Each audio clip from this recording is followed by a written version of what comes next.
Hi guys, I hope you are doing well. Today we'll talk about how to fix or how to solve the problem of PayPal app. You will go to settings as you see and you will click. In this page you will click on apps, default apps, app settings. Here you will search about PayPal and you will click in this window. Here you will click on first stop and you will click OK.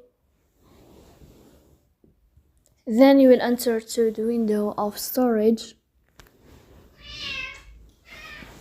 Then you will click on clear cache. Here you will turn off your Wi-Fi and you will turn on your Wi-Fi again to fix that problem. So that's all. Don't forget to support us by like and subscribe. See you next time and thank you for your watching and your attention.